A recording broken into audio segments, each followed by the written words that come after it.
This video is brought to you by Miniature Market. Thousands of board games, discounted prices, miniaturemarket.com. Hello my friends, it's the Game Boy Geek here. Today we're gonna be in the cathedral or the church, and one of us might be sinning and trying to get the Indulgence ring to take over the whole table and try to do the opposite of what we should be doing, but it's a lot of fun while doing it. Today we're going to be taking a look at Indulgence. This is from Restoration Games. They're redoing the old Dragon Master trick-taking game that came out back in the 80s. So let's take a look. How does this live up to some of the other great ones that they have come out with? Let's take a look.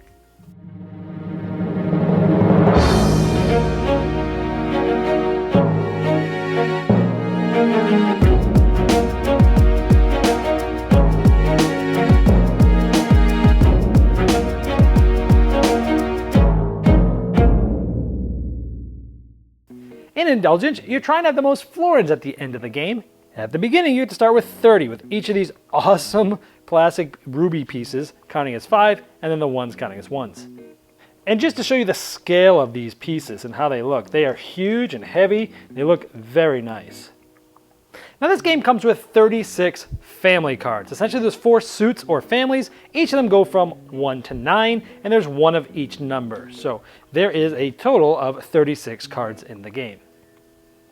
At the beginning of each round, all those family cards will be shuffled and dealt out all the way, so all the cards are used in each hand by default. 3-player game, each player is going to have 12 cards, and a 4-player game, everyone's going to have 9 cards. Now the game is played over multiple rounds. Each round, one player is going to be the ruler. They're going to have 3 edicts that they're going to choose from to be the rule for the round. And this is after the cards are dealt out. So this says, don't take any Medicis. And so that's one of the suits or families in the game, for example. The first trick cannot be led as a Medici. Scoring. If I choose this as the ruler, everybody that takes one of these, they'll have to pay the ruler 1 florin for each Medici that they take. Same thing over here, like similar. So don't take the last Orsini. So that's, again, that family. And the first trick can't lead with that. If you do take the last Orsini card, you have to pay the ruler 8 for taking it. Or you could say, everyone, don't take the first or last tricks. Scoring, you have to pay the ruler 4 for taking either the first or the last. So that the ruler will pick one of these rules to be in there. So let's say they say, okay, I want to do the don't take any Medici. So they will place this in front of them. That will be the rule. Everyone else has a choice to make. They can either pass and deal with this rule, or they can decide to sin. When they sin, they flip this over and the rules change. They get to take this card, they get to lead, and now it's the opposite, where it said, I don't want to take any of the Medicis. Now this says, I will take all the Medicis, but I cannot lead with one of those. Success.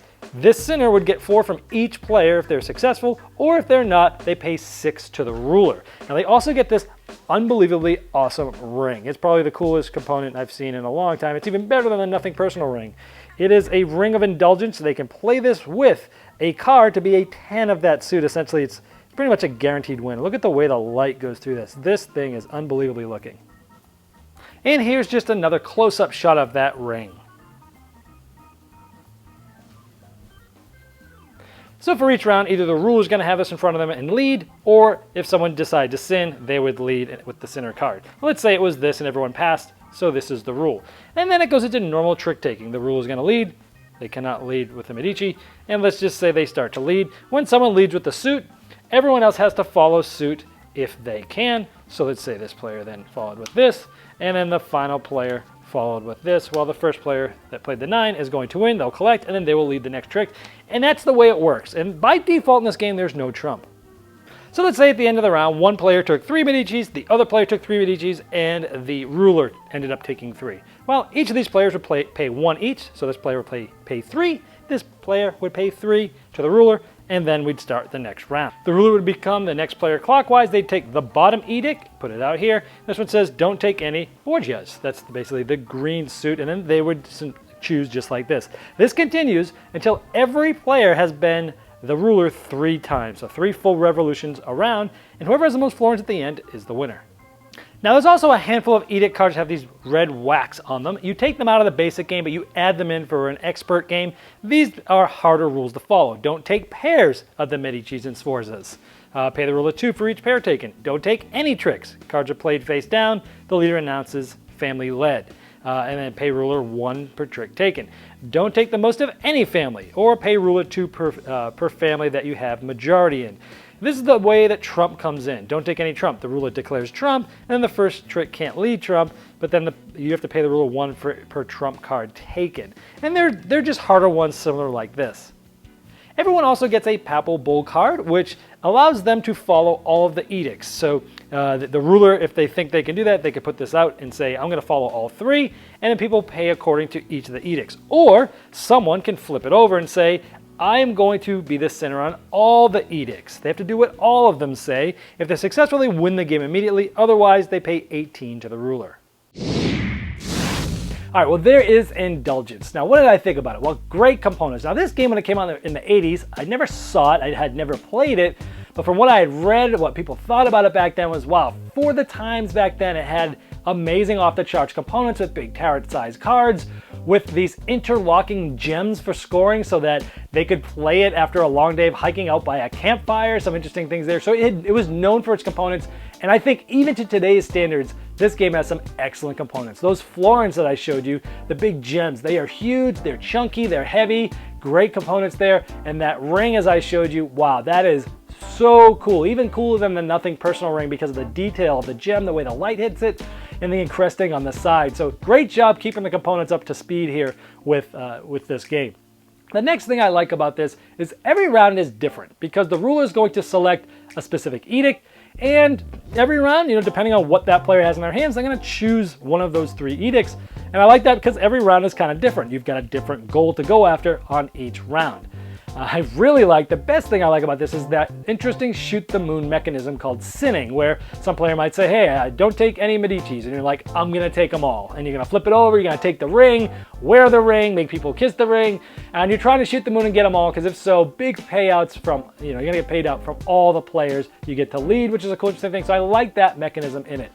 I do like that alliances tend to form against the leader in this game as the things go on and on. If you can't win a certain thing, and someone's maybe trying to sin that's not the leader, you could try to mess around and screw over the person that is leading the game, because a lot of them are like, hey, don't take any of these. Well, I might drop them to make sure the player who's in the lead takes it, and people are actively working together against that player. Some people might not like that the leader will get pounded on in this game, but I liked how different alliances could form, and I thought that was a fun aspect of the game. Now this game is a more serious, I felt like it was, there's a trick-taking game out there that came out, somewhat recently in the last few years or so. That's a very zany version of this, I would say, is like Dwarf King from, I think Bruno Fedudi did it. And it's a game where you have different things every round, but the scoring was super swingy, and it's just crazy. You could end up with negative points at the end of the game. And it felt like that because that game had different objectives every round, and it felt similar to this, but that one felt more crazy, more zany, and less serious, where this is like a more sophisticated, more serious, more trick-taking shark version of that. So let's get to some of the things that might be a con for you. For me, it was perfect information. Some people love having all the perfect information in trick-taking games. They love to know how many cards there are, what they are of all of them, and they like to know that they're all dealt out so they can keep track, they can count cards, and they know what they're doing. In this case, you have perfect information, all the cards are dealt. And you might love that. That might be an absolute pro for you. For me, it's a con because I'm not that good of a trick-taking person. I love these games, but this one was a little too up the scale for me. So it was like, I didn't really like having that perfect information. I like having a little bit of randomness, not knowing for sure if I play this card, am I going to get the trick or not? And now that it might not work any other way with how the goals work, but for me, it's just a negative free. But just be warned, if you like trick-taking games, that there's some randomness, there's not perfect information, this might not be the one for you. It's also not for beginner trick takers. This game is hard because of the perfect information and because of the exact rules and such. It's very thinky, it's very cerebral, and if you haven't played a lot of trick taking games, this probably isn't the first one to start with, especially if you're playing with people that know what they're doing, because they are going to destroy you and you're probably not going to have too much fun.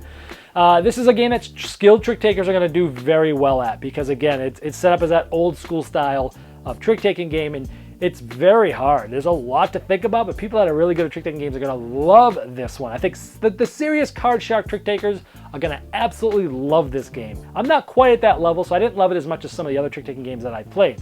Last thing is numbers on the corners. When you're playing cards and you're flipping them in the middle, the numbers are only on one corner. So a lot of times they're getting covered up as people are throwing cards in. You have to kind of like separate them out. I wish they would have just put the numbers in all the corners.